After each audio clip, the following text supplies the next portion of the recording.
You're listening to the Harmony of We, a space for remembering what we already are together. I'm Greg Kuiper, counselor, author, and fellow traveler in this ongoing field of being human. This podcast isn't about fixing.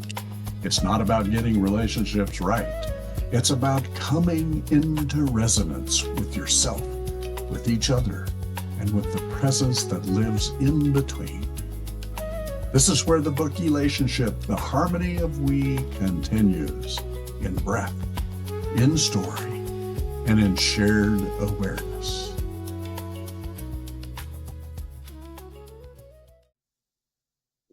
Welcome back to the Harmony of We. In this week's episode, the patterns we bring with us. Over the past several weeks, we've been spending a lot of time inside the ordinary moments of a relationship. We've watched Ethan and Maya learn how to receive love, how to create greater emotional safety, and how to recognize the gift of truly seeing another person. We watched them rediscover their shared history in an old box of memories and notice what happens when life becomes so loud that connection begins slipping quietly into the background. And most recently, we followed Maya back into the family relationships that knew her long before Ethan did. Last week, one simple comment from her brother brought an old version of Maya suddenly back into the room. You were always so sensitive. He probably meant nothing by it, but Maya's body remembered something her adult mind had long since understood differently. And that moment opens a door I'd like us to walk through today. Because none of us arrives in a relationship empty-handed. We bring our histories with us. We bring what we learned about closeness and what we learned about conflict. We learned about asking for what we need, and we learned about whether emotion was welcome or avoided. We bring the ways we learned to protect ourselves when connection didn't feel certain. Most of the time, we don't even realize we're carrying any of it. We simply call it the way I am. Today, I'd like to look a little more closely. I don't want to make this about labeling ourselves or make it so we can diagnose our partners. But I'd like for us to begin noticing the patterns we bring with us into the we. Because sometimes the person sitting across from us isn't the only person in the conversation. Our history is sitting there too. You've probably experienced this. A conversation begins over something remarkably ordinary. Someone forgot to call. Somebody left dishes in the sink. Someone spent more money than expected. Your partner seemed distracted during dinner. Whatever it is, within minutes, the emotional intensity of the conversation is far larger than the event itself. One person is saying, why is this such a big deal? The other is thinking, how can you not understand why this matters? And suddenly, we're no longer talking about dishes or money or a phone call. Something older has entered the room. Maybe the forgotten call touches an old fear of not mattering, or the criticism awakens years of feeling that nothing we did was quite good enough. Maybe someone's silence feels eerily similar to the silence we experienced growing up when anger entered the house.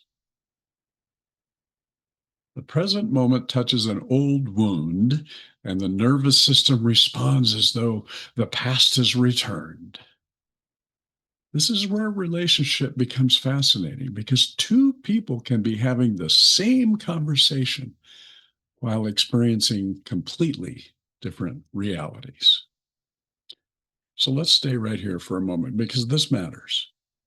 A pattern isn't a flaw, it's usually an adaptation.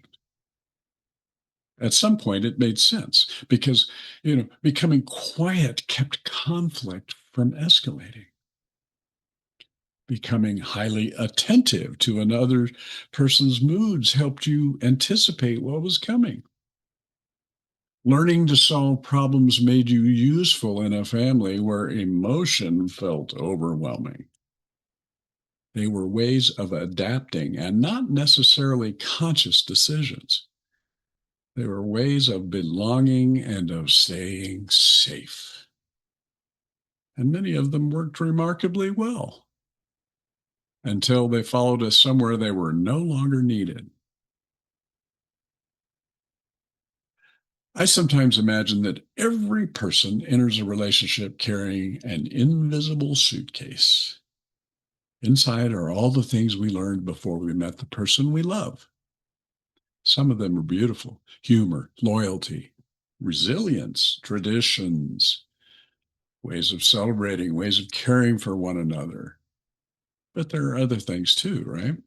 Fear, old expectations, unspoken rules, beliefs about what love is supposed to look like. Perhaps in your family, conflict meant danger. So now when someone raises their voice, your body immediately wants to leave. In your family, was conflict simply how people communicated? Everyone argued loudly and then sit down for dinner 20 minutes later? So when your partner withdraws after disagreement, you can't understand why the moment feels so serious.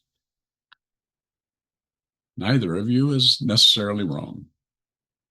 You're speaking relational languages learned long before you met.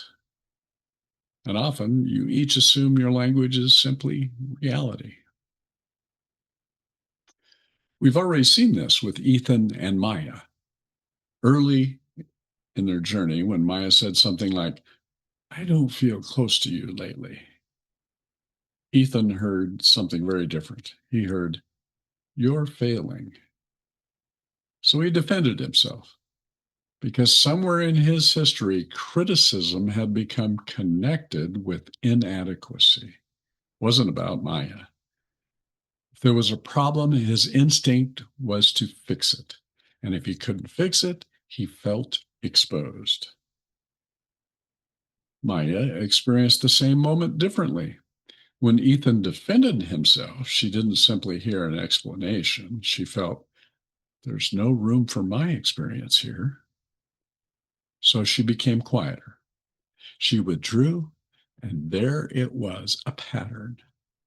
She reached, he defended, she withdrew, he experienced the withdrawal as rejection and became even less available. Neither one of them intended to create distance. They were both protecting themselves. And together, their protections created exactly the distance they feared. Relationship therapists sometimes describe these patterns as dances. I like that image because a dance belongs to neither person alone. It happens between them. One moves, the other responds. That response influences the next movement. And soon both people know the steps so well they can perform them without thinking. One pursues, the other withdraws. The pursuit intensifies, the withdrawal deepens. Or perhaps one criticizes, the other becomes defensive. The first person feels unheard and criticizes more strongly. The second feels attacked and becomes even more defensive. After enough repetitions, both people become convinced the other person is the problem. If they would stop withdrawing, if they would just stop criticizing, if they weren't so emotional, if they just talked to me. But what if the problem isn't either person? What if the problem is the dance? That changes something because now we're not standing on opposite sides of a battlefield. We're standing beside each other, looking at the pattern that keeps carrying us somewhere neither of us wants to go. This may be one of the most important shifts we can make in relationship from you are doing this to me to something is happening between us. Think about that. Listen to the difference. One creates an enemy, the other creates curiosity. One asks, who is to blame? The other asks, what we're caught inside. That doesn't mean responsibility disappears. If someone behaves hurtfully, accountability still matters. But accountability and curiosity can coexist. We can say, that hurt me. And at the same time, wonder, what happened between us that brought us here? That's a very different conversation. You may have heard words like secure, anxious, or avoidant used to describe attachment. These ideas can be useful as they help us understand some of the ways human beings respond to closeness and uncertainty. But I think we need to be careful with labels because once we say, I'm anxious or he's avoidant, we can accidentally turn a pattern into an identity. Human beings are more fluid than that. Someone may feel wonderfully secure in one relationship and highly uncertain in another. A partner might need reassurance today and need space tomorrow. We can learn to withdraw and also learn to remain present. The value of understanding attachment isn't in discovering what category we belong to. It's in becoming curious about what happens inside us when connection feels uncertain. Do I move toward? Do I move away? Do I become louder, quieter? Do I explain? Do I fix? Freeze? Maybe I perform. Do I please? Control? Disappear? There isn't a correct answer. There's simply something to notice. Many of our patterns begin long before we had language for them. A child learns through experience. If emotion is welcomed, the child learns my feelings can exist here. If emotion consistently overwhelms the adults around them, the child may learn maybe I should keep this to myself. If love feels inconsistent, the child may become especially attentive to signs that connection is disappearing. Maybe independence is highly valued and others may begin to feel uncomfortable. Again, none of this requires a villain. Parents are people too. They carry their own suitcases, their own histories, their own patterns. And often they were doing the best they knew how to do with what had been handed to them. Patterns can travel through families without anyone consciously choosing them until someone notices, and that's where possibility enters. We often think of inheritance as something tangible like eye color or a family name, piece of jewelry, a house, but we inherit relational habits too. Habits like how affection is expressed, how apologies happen, whether conflict is discussed or avoided, whether people say, I love you, whether vulnerability is welcomed or success is celebrated. Are mistakes tolerated? Does silence feel peaceful or threatening? These things become part of the emotional culture we grow up inside, and then we enter adult relationships and encounter someone else's culture. And we wonder why something that seems completely normal to us feels completely foreign to them. This is where curiosity becomes so important. Instead of asking, why are you like this? We might ask, what did this mean in the world you grew up in? That's a very different question. Think again about Maya last week. Her brother called her sensitive. Years ago, Maya might have accepted that label as evidence that something was wrong with her.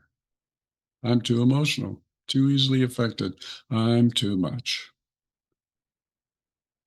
But now she's beginning to understand that sensitivity has another side. Sensitivity helps her notice. It allows her to feel nuance and it contributes to empathy. She can recognize subtle changes in the people she loves. The trait wasn't the problem, the story around the trait was. And this is true of many patterns. The person who learned independence may also be remarkably resourceful. The person who scans for emotional shifts may be deeply perceptive. The person who fixes things may be extraordinarily dependable. Our protections often grow beside our gifts. The work isn't necessarily to remove them, it's to become conscious enough that we can choose when they're needed. Ethan's instinct to fix is a good example. For years, he probably experienced that instinct as one of his strengths. Something goes wrong, you solve it. Someone has a problem, you find an answer. When something breaks, repair it. There are many places in life where that quality is enormously valuable. But when Maya says, I'm lonely, she isn't necessarily handing Ethan a problem. She's handing him an experience. And experience doesn't always need a solution. Sometimes it needs company. Ethan hasn't had to stop being a problem solver. He's simply learning discernment. He's learning to ask, is this a moment that needs my solution or my presence? That's growth. That is not becoming someone else, becoming more flexible in who we already are. One reason patterns can be difficult to change is that the body often recognizes them before the conscious mind does. The chest tightens, the stomach drops, our shoulders rise, maybe our jaws clenches. The urge to leave appears, or the urge to make the other person understand becomes almost irresistible. By the time we're thinking, I'm getting triggered, our body may have already be several steps into the dance. This is why presence matters so much. The pause we've talked about today isn't merely a communication technique. It's a moment of recognition. Something is happening in me, not something is wrong with me. Just something is happening. That distinction matters because curiosity creates space. So let me offer something practical. An experiment in noticing. The next time you feel yourself reacting strongly in a relationship, see if you can pause long enough to ask three questions. Here we go. First, what am I feeling right now? Not what am I thinking about the other person? What am I actually feeling? Maybe afraid, dismissed, embarrassed, unimportant, controlled, alone. Second question, what am I wanting to do? Defend, withdraw, explain, attack, fix, please? And third, does this feeling seem familiar? Not where did this come from? You don't need to analyze your childhood in the middle of an argument. Just notice whether the feeling has an echo. I've been here before. Sometimes that alone creates enough space to choose a different next step. So notice what we're doing here. We're not trying to eliminate the pattern. We're learning to see it. That matters because patterns thrive in invisibility. Once seen, they become choices, right? Maybe not immediately and probably not perfectly, but gradually. The first time, perhaps you notice the pattern an hour after the argument. Later, you notice 10 minutes afterward. Eventually, you recognize it while it's happening. And one day, you feel the familiar tightening in your chest. You recognize the old urge. Instead of taking the next familiar step, you pause. One breath. And right there, the dance changes. Not because the other person changed, because one step changed. That's how relational transformation began. There's another beautiful possibility here. As safety grows, partners can begin helping each other recognize patterns without weaponizing them. So it's not, you're doing that thing again, but maybe, I think we're getting caught in our old pattern. Notice the word we're, not you, we're. We're getting caught in our old pattern. Or maybe I can feel myself wanting to pull away right now. I don't actually want to leave this conversation. Can we slow down? Or how about I'm noticing that I'm trying really hard to get you to understand me, and I think I'm starting to push. Let me try again. Those are remarkable sentences because they make the invisible visible. And once two people can see the pattern together, they no longer have to be trapped inside it alone. Perhaps maturity in relationship isn't reaching a point where our old patterns disappear. Maybe it's reaching a point where they no longer run the relationship without our permission. So we still get scared. We still protect ourselves and we still misunderstand. We can become younger versions of ourselves, but increasingly we notice and we pause. We become curious. We return. Those 5 turning points we explored a few weeks ago begin working together. And over time, something changes. The old road is still there. We simply stop taking it every time. Imagine what happens when we begin viewing our partner's patterns through this lens. The withdrawal that once felt like rejection may begin to look like protection. The need for reassurance that once felt demanding may begin to look like a longing for connection. The impulse to fix that once felt dismissive may reveal itself as an awkward attempt to care. Again, understanding doesn't excuse harmful behavior, but it can soften the story around it. And when the story softens, curiosity has somewhere to enter. Instead of, why are you doing this to me? We begin wondering, what is happening inside you right now? And perhaps even more importantly, what is happening inside me? That's where the we becomes visible, not me versus you.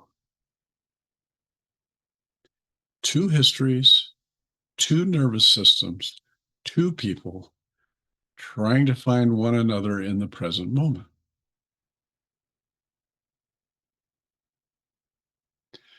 We arrive in relationship carrying stories, habits, strengths, protections.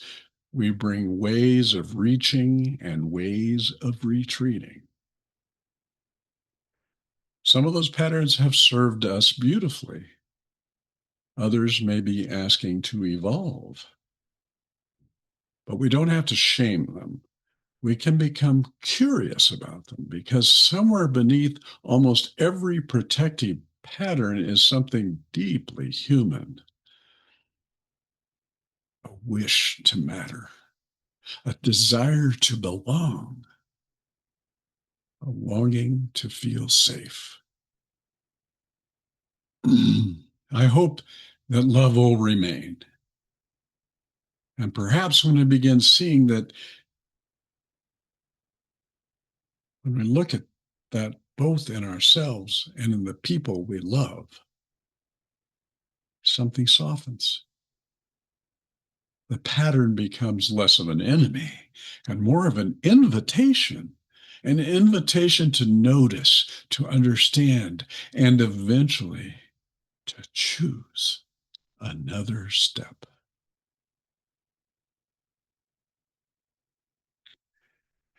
As you move through this week, notice one familiar reaction that appears in relationship. Don't judge it or don't try to change it immediately. Just become curious. Ask yourself, what might this part of me be trying to protect? And then take one breath before you respond. Sometimes we don't change an old pattern by fighting against it. We change it by becoming present enough to realize we no longer have to follow it where it has always taken us. And perhaps that's where we'll return next week. Back to Ethan and Maya, back into the story. Only now we'll be able to see something we couldn't quite see before. Not simply what they do, but the histories quietly moving beneath it.